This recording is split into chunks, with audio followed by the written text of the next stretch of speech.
Terima kasih. Bismillahirrahmanirrahim. Assalamualaikum warahmatullahi wabarakatuh. Selamat siang rekan-rekan media yang saya hormati, saya banggakan, dan tentunya dalam menjalankan tugas pada hari Minggu ini.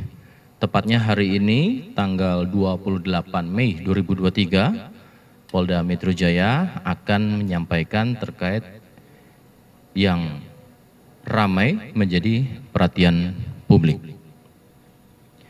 Rekan-rekan, pada konteks peristiwa ini tentunya kita lihat secara utuh, dan sebelumnya saya akan menyampaikan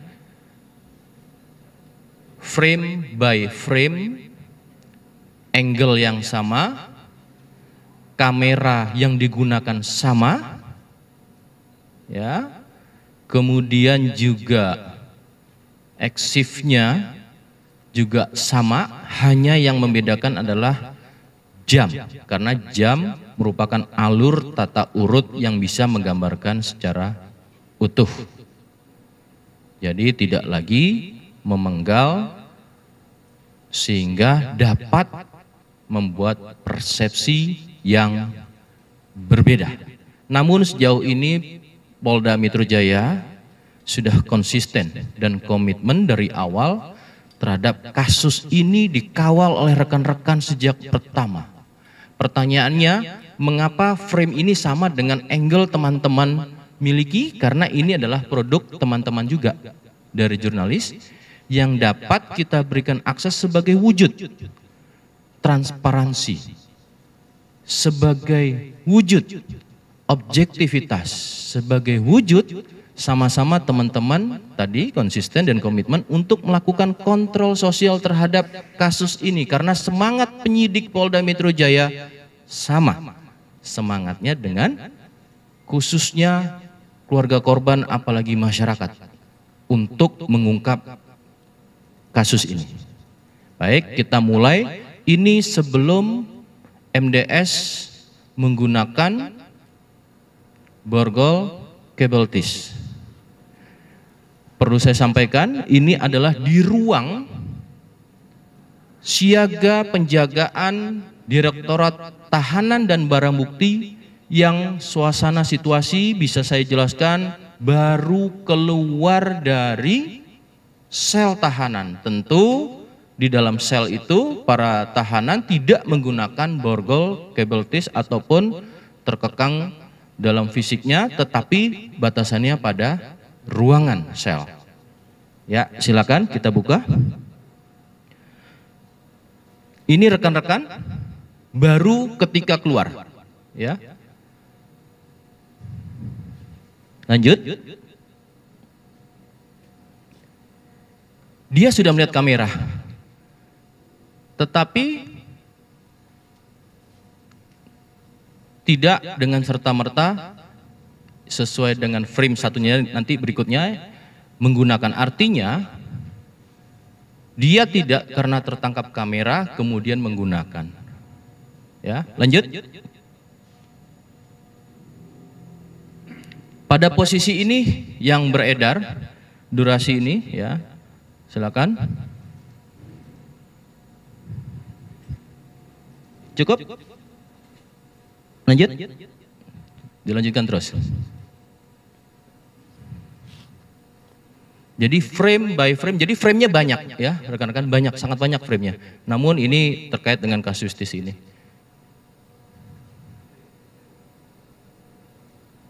Di play silakan. Sehingga rekan-rekan akan bisa menggambarkan, melihat ini secara utuh, ya. Oke, frame, play lagi, frame berikutnya.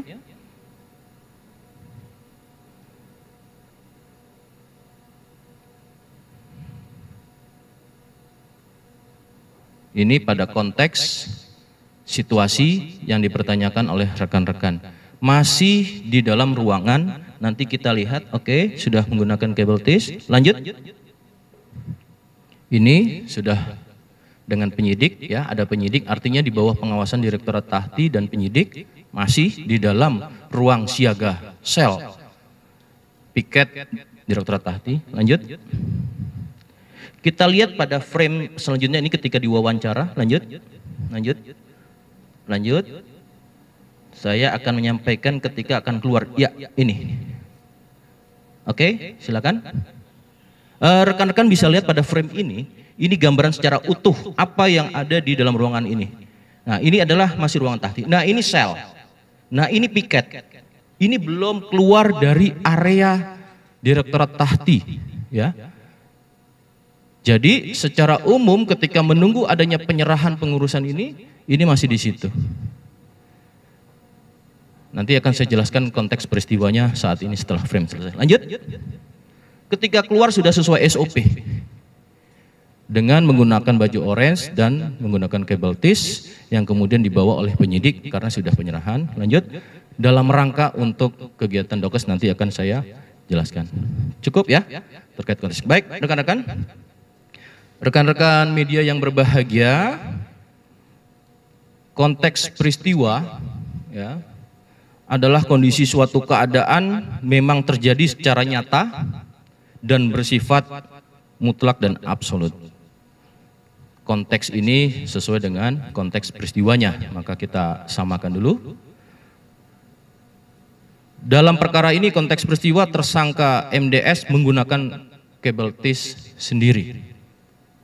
Ya. Namun secara utuhnya tadi rekan-rekan sudah bisa melihat ya. Perlu kami jelaskan peristiwa tersebut pada faktanya masih bertempat dalam kawasan rumah tahanan Polda Metro Jaya. Tepatnya pada ruang administratif dan piket siaga. Pada hari Jumat, tanggal 26 Mei 2023, sekira pukulnya adalah pukul saya gunakan waktu yang tepat pada video sesuai dengan FX yang digunakan teman kita jurnalis saat mengambil, yaitu pukul 13.34 waktu Indonesia bagian Barat. Peristiwa itu terjadi di bawah pengawasan penyidik dan anggota Direktorat Tahanan dan Barang Bukti seperti terlihat dalam frame tersebut. Pada saat pengurusan administrasi penyerahan tersangka MDS dari Direktorat Tahanan dan Barang Bukti kepada penyidik Direktorat Reserse Kriminal Umum Polda Metro Jaya. Namun MDS terlihat pada frame salah satunya ya, tiba-tiba dengan sendirinya menggunakan kabel tis. Ya. Peristiwa ini kemudian berlanjut sesuai SOP yang mana tersangka harus secara rasional kita berpikir, tersangka harus menggunakan baju tahanan oleh penyidik. Maka apabila kabel tis di tangan tersangka yang tadi tidak terbuka atau dibukakan oleh penyidik, maka sulit untuk menggunakan kaos tahanan karena sudah sesuai SOP harus menggunakan tahanan ketika keluar dari ruangan Direktorat Tahanan dan Barang Bukti. Tentunya baju tahanan dipakaikan oleh penyidik ya, dan juga kabel tis tersebut. Kemudian fakta pasca pengurusan administrasi telah selesai. Jadi setelah pengurusan administrasi selesai antara pengurusan penyerahan tanggung jawab dari Direktorat Tahti, Tahanan dan Barang Bukti kepada penyidik, penyidik secara SOP kemudian baru selanjutnya dapat membawa tersangka keluar dari rumah tahanan Polda Metro Jaya ke gedung BID atau Bidang Kedokteran dan Kesehatan Polda Metro Jaya. Jadi peristiwa ini dalam rangka suatu peristiwa untuk dilakukan tahapan wajib tes kesehatan akhir, ya, tes kesehatan akhir sebelum dilakukan pelimpahan tahap kedua di Kejaksaan Negeri Jakarta Selatan oleh penyidik. Jadi pada dasarnya sesuai aturan ya, siapapun dalam penanganan tahanan diberlakukan prinsip equality before the law, ya, atau tiap warga negara harus diberlakukan sama di hadapan hukum. Maka kami tegaskan dalam penanganan perkara ini tidak ada perlakuan apapun ataupun khusus terhadap siapapun termasuk MDS. Dalam hal ini mari kita sama-sama melihat sebuah peristiwa ataupun kejadian harus secara utuh, ya, sehingga ini harapannya tidak menjadikan persepsi yang berbeda. Itu rekan-rekan yang bisa kami sampaikan terkait dengan apa yang menjadi perhatian publik, dan tentunya sejak awal kami ucapkan terima kasih kepada rekan-rekan media lah yang selalu melakukan kontrol sosial khususnya terhadap penanganan kasus ini. Semangat penyidik, semangat yang sama dengan harapan khususnya adalah keluarga korban untuk bagaimana dari mulai mengungkap sampai dengan memproses, dan kemudian saat ini sudah dinyatakan lengkap oleh kejaksaan, maka sudah dilimpahkan pada tahap kedua, tepatnya pada hari Jumat tanggal 26 Mei 2023. Itu rekan-rekan yang saya sampaikan. Sekiranya ada pertanyaan, kami persilakan kepada teman-teman.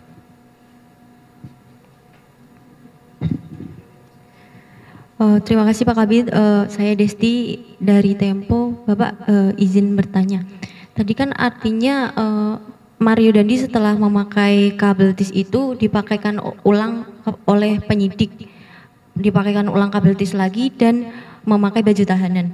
Nah itu yang saya tanyakan, pemakaian kabel tis oleh petugas itu dilakukan tempat yang sama di tempat duduk itu atau di mana Pak? Begitu. Masih di tempat yang sama. Tadi ada frame ya, ketika baru selesai sebelum diwawancara itu oleh teman-teman juga, itu petugasnya baru duduk di tempat yang sama. Kan terlihat pada saat keluarnya pun sudah menggunakan kabel ties. Terus kemudian juga konteks video, maka saya jelaskan pada konteks peristiwa ini sudah terjelaskan semua. Kalau dilihat maksud Mario Dandi memakai kabel tis sendiri itu iseng atau seperti apa? Ya, rekan-rekan bisa melihat pada faktanya. Sebenarnya ini kan belum waktunya karena dia harus menggunakan baju orange. Memang kabel ties yang disiapkan itu disiapkan oleh penyidik, ya. Dan itu masih dalam kepengurusan. Kan kita bisa melihat sama-sama faktanya, tadi sudah saya jelaskan. Tiba-tiba dia langsung memasangkan kepada dirinya sendiri, dan itu tidak bongkar pasang, maksudnya lepas dan pasang. Proses yang lepas pasang itu ada proses pengulangan video, ya, yang berkembang di masyarakat sehingga seolah-olah adalah lepas dan pasang sendiri. Itu yang perlu saya sampaikan. Pak, saya Valen dari Kompas TV, minta penegasan aja Pak, berarti untuk pemakaian kabel tis dan juga baju orange itu semuanya dipakaikan oleh penyidik, nggak ada yang kayak Mario pakai sendiri gitu ya Pak ya? Harus dipakaikan oleh penyidik. Namun kepentingan dalam frame yang ada adalah ini merupakan stok shoot rekan-rekan. Kemudian mendapatkan angle satu tersebut, dan kemudian banyak yang mengatakan bahwasannya menggunakan sendiri akibat karena adanya kamera. Tetapi jauh sebelumnya dia sudah sadar kamera dan tidak langsung menggunakan. Sehingga tiba-tiba aja. Ya, nanti rekan-rekan bisa melihat seperti tadi. Ya, Pak izin, saya Leo dari TV One. Saya mau bertanya Pak, perihal tentang video yang penggunaan kabel tis itu. Apakah itu memang secara SOP itu dibiarkan diletakkan di depan MDS atau seperti apa? Dan kemudian kedua, kita pengen mengetahui bahwasannya kan di sini kita hanya melihat video sekilas yang beredar ya Pak ya. Kita tidak bisa tidak tahu tentang video yang secara terperinci seperti ini. Namun ketika dilihat dari video yang beredar itu kan memang di sini terlihat sekali bahwasannya memang yang pertama, apakah tersangka MDS ini memang sengaja untuk melakukan itu karena dia tahu bahwasannya dia menjadi konsumsi publik. Karena kan kita tahu juga bahwasannya kasus ini bahkan sampai ke korbannya sendiri pun, keluarga korban sendiri pun sampai menyerahkan semuanya. Ya udah, anggap aja dia tarik dia menjadi salah satu kick off itu yang sempat juga beredar di sosial media. Dan yang kedua kemudian apakah memang dari pihak penyidik kemudian mengetahui tentang si pelaku MDS ini itu menggunakan atau memegang si kabel tis yang memang secara SOP itu mungkin kita tidak tahu ya, mungkin itu tidak diperbolehkan kepada tersangka untuk menggunakannya terlebih dahulu karena ada SOP sebelumnya menggunakan baju tahanan dulu baru kemudian nanti dipasangkan oleh penyidik seperti itu. Gimana Pak untuk lebih secara detail lagi supaya kita masyarakat juga bisa melihat dari membandingkan dengan video yang secara terperinci ini dengan video yang beredar di sosial media. Terima kasih Pak. Iya, jadi pertanyaan satu dan kedua sebenarnya sama itu, ya, terkait dengan penegasan. Iya rekan-rekan, frame by frame, sebenarnya banyak frame ini dari teman-teman juga sebagai selaku kontrol sosial yang kita berikan akses supaya ini transparansi wujudnya tercapai. Ya. Dalam SOP tentunya yang menggunakan baju orange dan kabel tis adalah penyidik dengan tujuan ya agar tahanan ataupun tersangka ketika keluar pada area dari kawasan rutan atau rumah tahanan Direktorat Tahanan Barang Bukti Polda Metro Jaya ini tidak melawan, tidak melarikan diri, membatasi segala aktivitas fisiknya dan memudahkan dalam pengendalian dan pengawasan. Ini secara SOP. Terkait dengan tanggapan itu sudah disampaikan tadi, kami sampaikan semangat Polda Metro Jaya, semangat penyidik hal yang sama dengan apa yang dirasakan, harapan, semangat daripada khususnya keluarga korban. Setelah ini mungkin rekan-rekan bisa menghubungi dari kuasa hukumnya Ibu Melisa. Kami selalu intens menyampaikan setiap perkembangan dan kemudian juga memberikan masukan dan lain-lain. Semangat kami sama. Saya rasa itu yang bisa kami jawab, ya. Oke. Berarti bisa dikatakan bahwa bahwa tim penyidik yang saat itu berada di ruangan bersama Mario Dandi kecolongan karena istilahnya Mario Dandi pakai kabel tisnya sendiri gitu. Padahal di situ kan juga ada di sebelahnya Mario Dandi juga ada tim penyidik dari anggota kepolisian. Iya, artinya frame ini saya hanya melihat dari konteks peristiwanya, ya. Sehingga peristiwa ini ada sebelum yang berkembang dengan penggunaan kabel tis, terus ada kabel tisnya lagi dan kemudian pascanya. Artinya memang di ruangan itu adalah ruangan masih steril untuk tahanan keluar yang kemudian aktivitasnya di bawah pengawasan sebelum keluar dari pintu depan dan pagar depan dari Direktorat Tahanan dan Barang Bukti. Itu rekan-rekan yang bisa kami jelaskan. Ya. Saat Mario Dandi kedapatan memakai kabel tis sendiri, ada nggak teguran dari penyidik? Teguran? Dalam hal ini tentunya kan proses ini sudah tahap 2 ya. Kalau proses pendalaman kan tentunya ini sudah secara konstruksi, dulu kita lihat peristiwa ini kan konstruksinya sebenarnya adalah tahap untuk penyerahan ke tahap kedua. Ya, dalam rangka penyerahan ke tahap kedua, namun peristiwa konteks yang tadi saya sampaikan adalah sebelum ke sana akan dibawa ke Bitdokes. Ya. Nah, kemudian melihat ini SOP yang dilaksanakan penyidik tadi kami sampaikan ketika keluar kawasan itu juga terlihat dalam frame konteks pada produk teman-teman juga. Itu yang bisa kami sampaikan. Ya. Cukup rekan-rekan? Baik, terima kasih rekan-rekan atas perhatiannya. Tentu dalam hal ini teman-teman dari media, khususnya lagi media TV ya, bisa menjelaskan secara konstruksi utuh.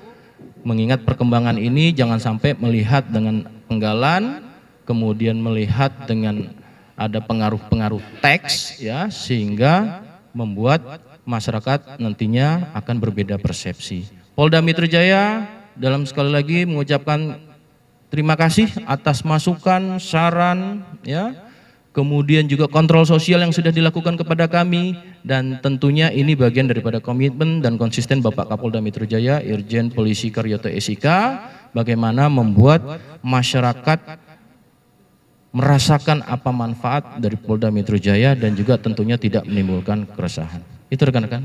Terima kasih, kami tutup. Wabillahi taufiq wal hidayah. Assalamualaikum warahmatullahi wabarakatuh. Terima kasih.